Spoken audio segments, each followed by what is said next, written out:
All right, welcome in post-game edition Guerilla Sports Off Ice.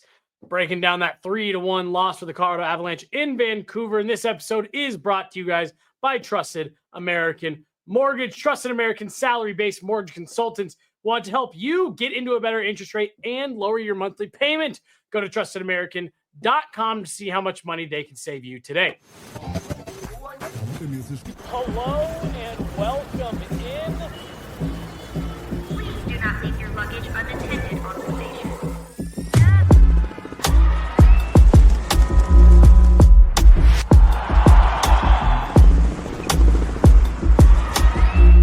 Welcome to the show. All right, welcome in. Avs dropped this one 3-1 to the Vancouver Canucks in what was a little bit of a disappointing performance, no doubt about it. Thank you guys for sticking with us. I know it's late night, already past 11 o'clock here in Denver. I'm Jesse Montano. This dirtbag next to me is Meghan Angley. It's a whole thing. It's a whole thing. He hit me. No, stop again. She did it again. Oh my gosh. Oh, and that one came at a bad time. That one came that was a rough look for me there after calling you a dirtbag. Megan, in all seriousness, we're just trying. It's like I said, it's already 11 p.m. That was a crazy boring game. Not a lot of what you wanted to see. No. But hey, at the end of the day, all that matters is that I was right when I said that Val was going to get a goal. Did it feel good? It felt better. At the very end of what we just watched, it helped. All jokes aside, Megan, from that first period on, we said we wanted to see them getting incrementally better, the compete level go up. We both acknowledged, hey, look, we know this isn't going to be perfect. Guys are not feeling well. Just no two ways about it. This was not a good game tonight for the Avalanche. No, it has a similar feel to the Carolina game where there were bursts of effort kind of similarly in the very end where it's like, oh, if you had played like that the whole time, this would probably have been a very different game. It's relatively low event and pretty evenly matched just analytically and otherwise, but it still feels frustrating to see some of the chances they came up with in the third period late. You wished you'd seen more of that earlier on.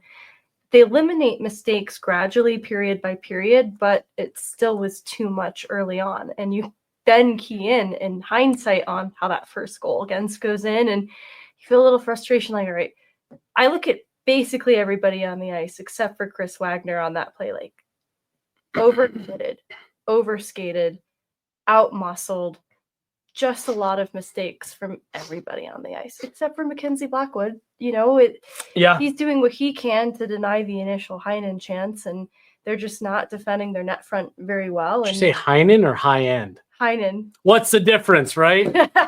Oh, I got you. That's good. Sorry. I interrupted you for a throwaway joke that I knew you'd like. Well, we don't need to dwell on this goal against because it's bad. And there's a lot of mistakes that could have prevented it from happening. So it's a frustrating one then in hindsight to see. In the beginning, you kind of could write it off like, okay, it's one goal. Yeah. They'll get back in this. They almost didn't. They were almost shut out. So. Yeah. I want to talk about Mackenzie Blackwood here in a little bit because, again, I thought it was a second good game in a row for him, and given that we've only seen him twice, you'll take that conversion rate there so far. But I'm with you. There were a lot of things, Megan, that they needed to do better. How much of this are you chalking up to the fact that we heard a couple days ago that a lot of guys weren't feeling well, and you can probably assume that they felt even worse today? How much are you chalking up to that, and how much are you going to hold them accountable on this that, hey, it's got to be better than whatever that just was? Well, it's exactly that. Okay, you don't win this one. Don't you have to win in San Jose? I'm going to say and Anaheim. Yep. Those are two weaker teams with a lot of vulnerabilities that you now need to capitalize on with a couple days rest in between. That's what makes it a little more challenging. I might have, if they had won tonight, given them some grace on the back-to-back.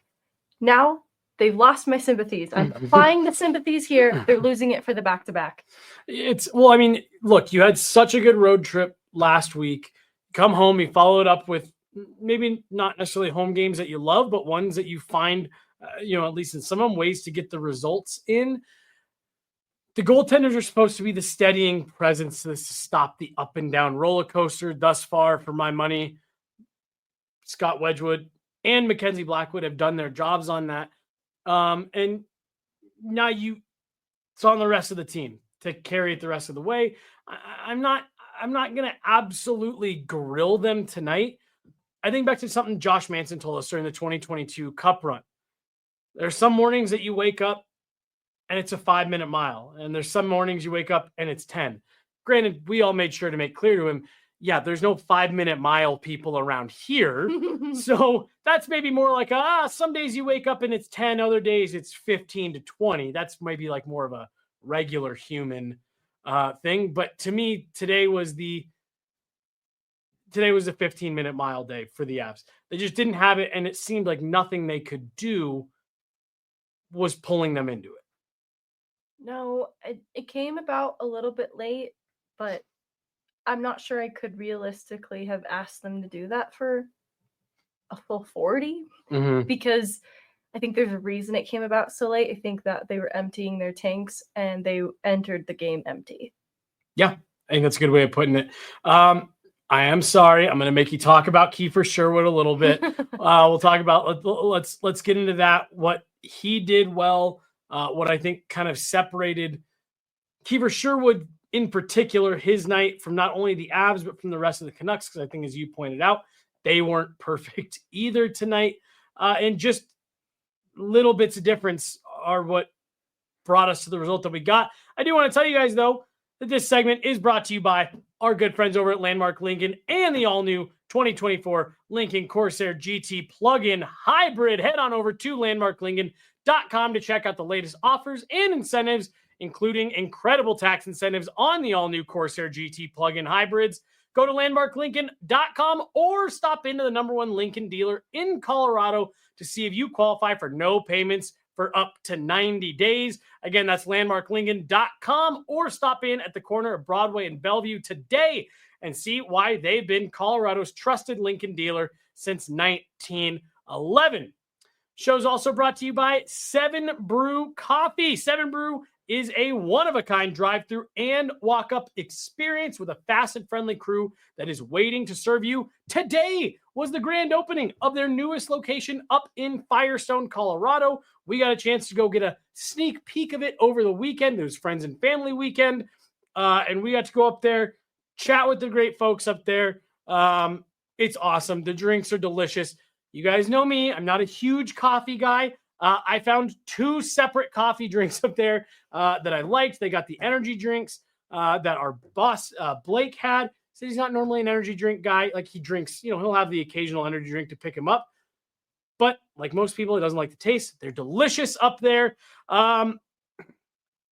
With rich, bold coffee, refreshing energy drinks, smoothies, teas, and more. 7 Brew has you covered. Over 20,000 flavor combinations. There's a perfect drink for everyone.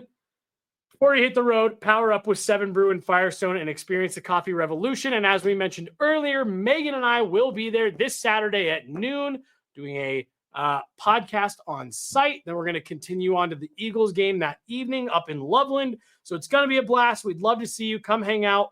Come chat with us on the show. Give your thoughts on the Avs. And we just love to see you up at 7 Brew up in Firestone. Kiefer Sherwood, Megan, completes the hat trick. He's the only goal scorer tonight, and he did not look to me like he was feeling under the weather.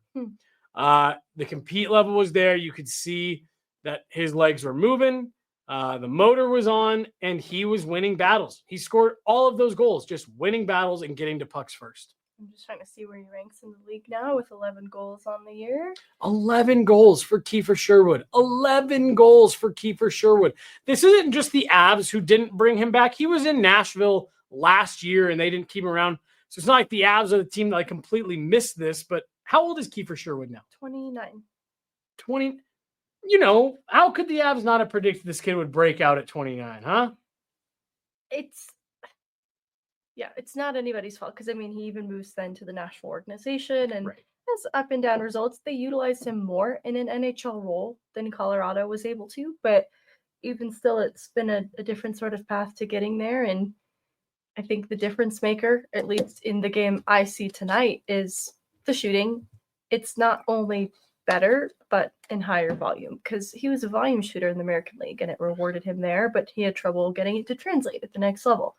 I think he's figured it out quite a bit better. I mean, even just the empty net goal, like we see those pucks go wide all the time, but he gets it into the empty net to complete the hat trick. And that's where I'm looking at, Mackenzie Blackwood, the expected goals against finished 2.67. That third obviously doesn't count against him. Yep. And so it's still a night where goaltending gave you above expected. Mm-hmm. And you look on the opposite side of it too, on Thatcher Demko's side, and the expected goals against for him was above 3. And so that's where you feel a little bit disappointed with some of what the Avs created late. That probably helped to jump that number up a bit. And also I talked about cheating the game, but I think this is one where the eye test is a little more significant than the analytics to come out of this game, because in measuring the danger of these chances, I don't think there's quality A or grade A as maybe the analytics might have thought. Might have suggested. Yeah, I'm with you. I do think this is one. And look, there's people in the chat saying that making excuses for the team. No, it's just that's what it was. They didn't have the effort tonight. They didn't have the legs. That's not an excuse. That's what happened. The effort just wasn't there. We kept saying, you got to dig deeper. You got to find a way. They couldn't get it there to that level. There was clearly a disconnect tonight. Could not get their game to the next level to match what Kiefer Sherwood did. Again, you look at all 3 of those goals. Wins a battle in front. Picks off a play on a zone entry. And then just outraces everybody to break loose on the breakaway. And then even along the wall for that empty netter finds a way to be the beneficiary of a battle board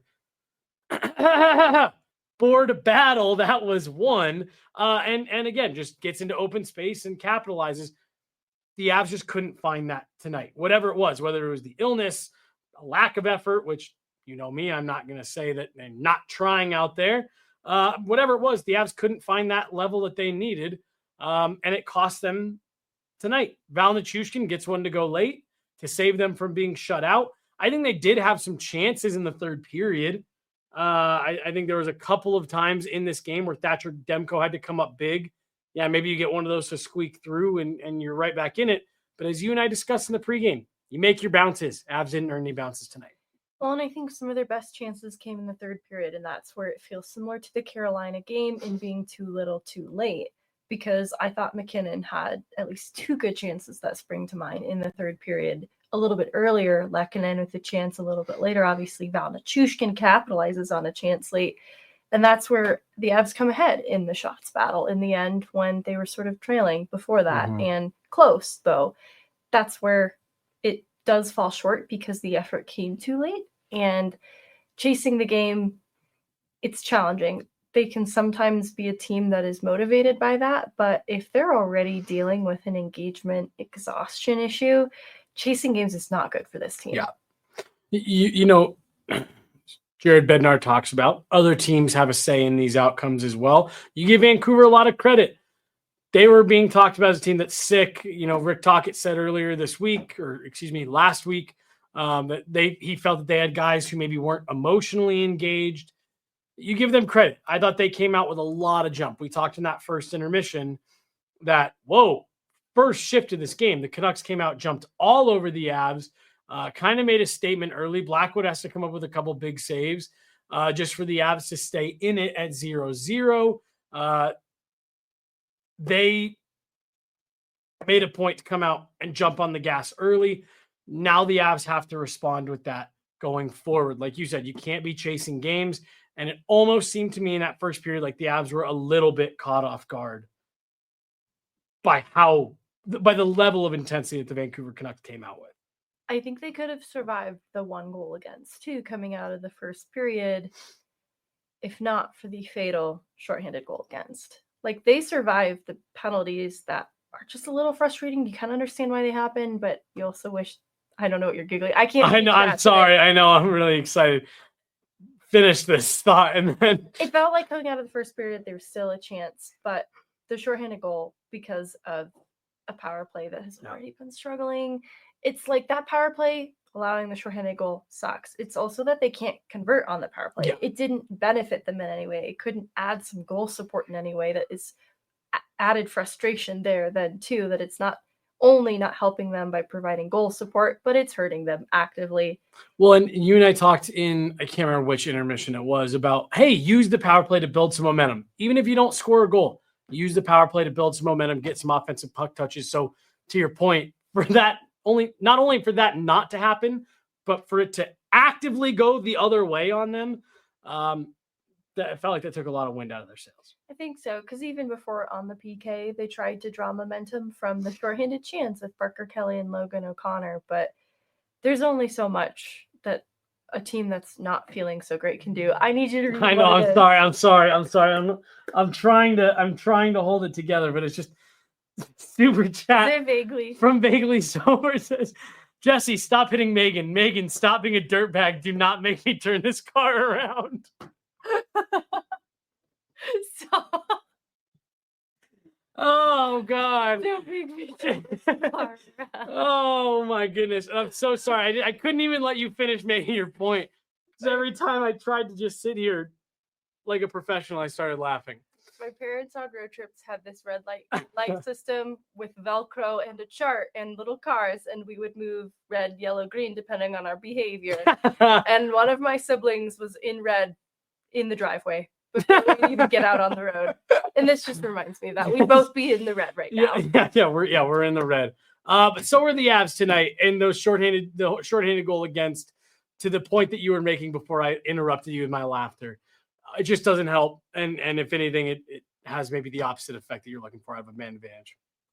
Yes, I think it points to the greater trouble with the team tonight, too. Like, they should have an advantage on the power play, and it is hurting them. That's just how bad off things were for them tonight. And I think some of their steadiest play came from the third line. Some of the most engaged or hardworking play came from the fourth line. Some of the greatest chances came from inside the top six, but late in the game. Yeah.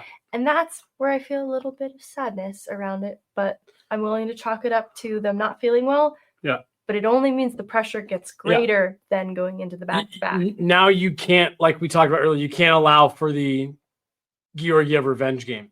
You can't have that happen anymore. A win tonight would have allowed you to stumble somewhere on this back-to-back. You got to be perfect now. Did forget to just shout out, big thank you to Vaguely Sober, always a great supporter in the chat. And this one got genuine LOLs out of us.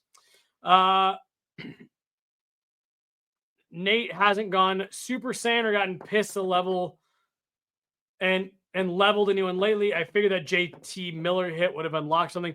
So I do disagree a little bit that he hasn't like kind of popped off, because he's been very good lately. He's had a couple of games where he's kind of taken over, 5-point night recently. But I do agree with the last part of this. I also, when I saw that JT Miller hit, I was like, oh boy, here we go. Leading me to believe that Nathan MacKinnon may be one of the guys who's not feeling well tonight. Because you and I mentioned that. There was a couple moments where you just expected him to really shift gears, and he just like did not look like he had it. Well, even the shorthanded goal against, I maybe thought he'd be a little stronger in protecting the puck there.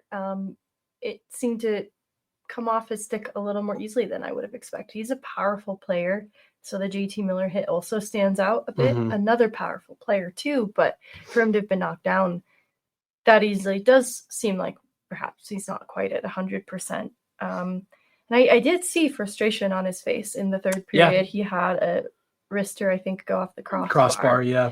And that's where I saw most of Nate in a good way in the third period. But again, just a little too late. Yeah. But I don't mind seeing the frustration on his face. No. It shows that he cares. And that's what I wanted to see out of this game. I was looking at the score. They're down 2 going in. I don't know what I'm pointing at. The score. No, I'm sorry. Into the second period, coming out of it at least. And I'm thinking to myself, I probably would have felt better even if they were down by 2, just in a different fashion. Mm-hmm. And I just wanted to see a little more care. So I'm glad they break the shutout. At least that would have made it feel a lot worse. And I'm glad to see the care of a McKinnon pushing for chances, Lehkonen pushing for chances. But I needed to see a little more of it.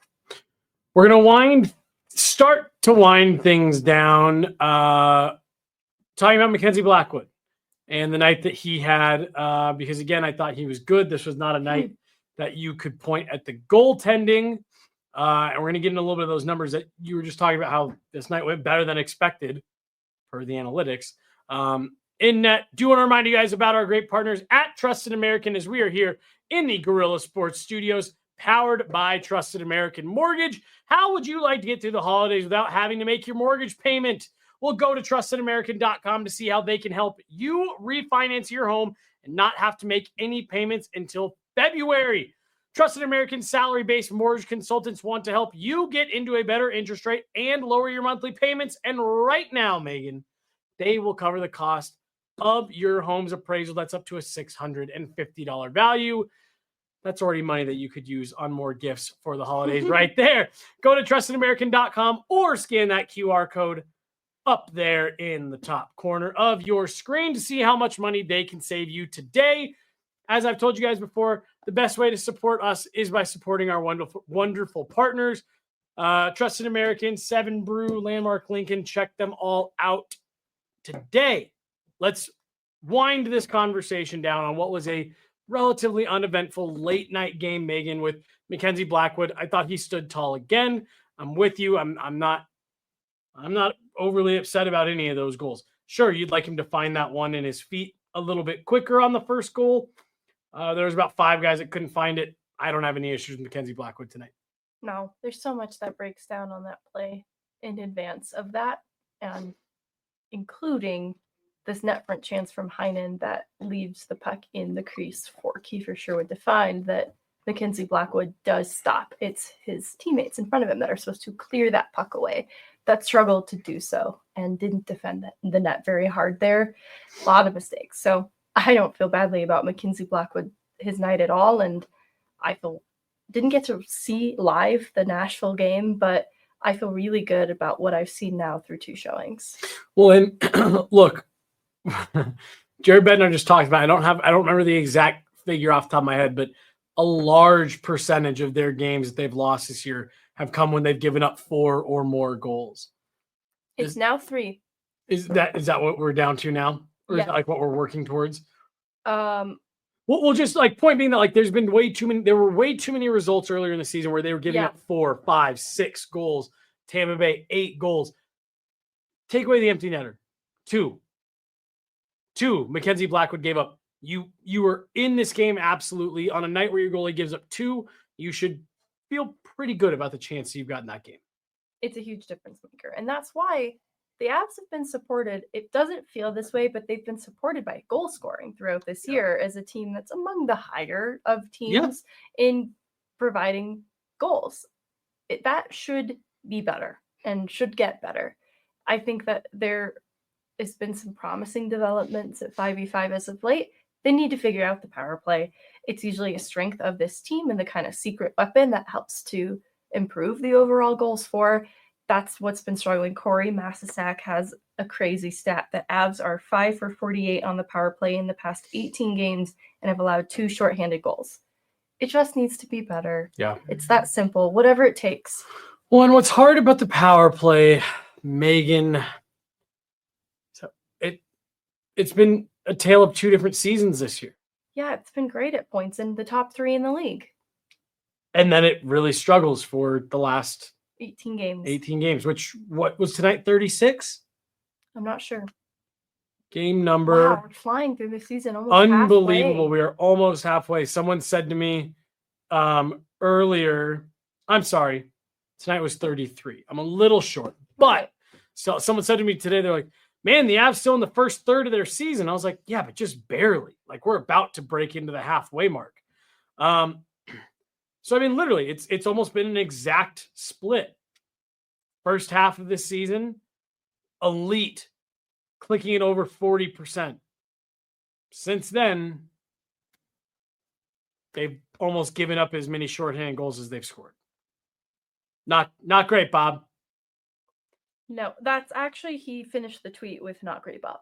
Oh my God! Seriously? I'm not kidding. Oh, yeah, Corey. I'm not kidding. My guy, love Corey. No, Corey's great, and that's a grim stat line that Mm-hmm. obviously they're better than, because they've been better than that inside this season, and they've done that when this team has been more depleted and struggling worse. And so that's why there isn't really an excuse for it right now. It's just not working. Special teams ebb and flow. I definitely understand that. But if it's actively hurting them, that's when you need improvement. This feels a little bit worse than ebb and flow. Right definitely. Now. They're in a little bit of a rut on the power play. Oh, dang, there was something I was going to say relative to what you were just mentioning there. Need to be better on the power play. Oh, I was just going to say, I really do think that with everything that's gone on with this team in the first half of the season here, they need the Christmas break. You need to get to, now, again, these next 3 games, you need these next 3 games. You've got to find a way to battle through and pull points out of these next 3 games. But I do think 4.5-ish days off for this group is going to do them a lot of good. I'm so ADHD too. My brain is thinking back to now the point of Kiefer Sherwood scored all 3 goals for Vancouver. Mm-hmm. They probably don't feel great about that either. Yeah. And on the opposite side of that, Colorado should feel kind of good. No Elias Pettersson, no Quinn Hughes, no JT Miller. It's just Kiefer Sherwood. Yeah. So, because as I'm thinking about that, I'm thinking about how the Avs do still want to see depth scoring step up too, in addition, because there are nights where, Mikko Rantanen has a hat trick and 5 points, and Nathan McKinnon has 5 points, but teams need to have their Kiefer Sherwoods also have hat tricks. Okay, yeah. No. I know what you mean, though. It's everything. And so we've kind of been riding the top guys hard because there's so much expectation around what they're supposed to be doing because of what we know they're capable of. Kind of like the power play. We know it's capable of being better. But there's more to give in Colorado's depth too. And I'm not speaking from the super critical place. It just sort of points to a team that is still trying to lick their wounds and get healthy. And they're inching closer to it, but they've just gotten Ross Colton back. They're still missing Josh Manson, who should hopefully return soon. This is still kind of a depleted lineup, and you look at the bottom 6, and it's not complete.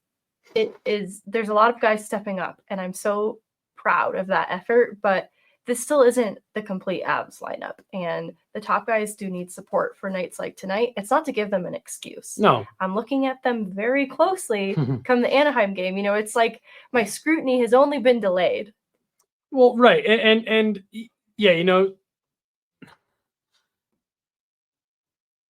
didn't get I think the point you're making is your top guys didn't get punked tonight, It wasn't like Quinn Hughes and JT Miller.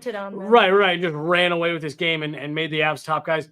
No, it was all just kind of neutral. And then, the Vancouver depth guys found a way to contribute. It'd been nice to get some of that, given that you do get a Val Nichushkin goal. Consider that top of the lineup production. Given that you do get that goal from Val, it would have been nice for them to get some of that depth scoring in there as well. I think that's it. You got anything else? Yeah, no, I don't. Are you sure about that? I'm sure. All right. I think that's going to do it for tonight. Big thank you again to our friends over at Trusted American Mortgage. Check them out, trustedamerican.com. Scan the QR code up there. Please, guys, it helps us out a lot. Like, subscribe, wherever you get your podcasts, as well as here on YouTube. All these audio-only shows go up right after the pod, so you can check them out there if you weren't able to catch the whole thing live. Big thanks to Jay, late night in the studio here. What is it? Thanks for watching. That's so nice. Thanks for watching, y'all. The classic way that Jay... He just says y'all all the time. Yeah. Classic Dutch Jay with the y'alls. But I do love it. He's one of us. One of us. Megan, thanks so much. We'll be back at it tomorrow. We may have Chloe on the podcast. Who knows? Who knows who will be around? But we will be back later this week. I'll be in San Jose. Fun event coming up on Thursday here for Guerilla Sports. And don't forget, we'll be up at 7 Brew on Saturday for a live pod. Make sure to stop by and check it out. Thank you guys all so much for hanging out. Go get some sleep. Avs dropped this one 3-1. We'll be back at it tomorrow. Have a great night, everybody.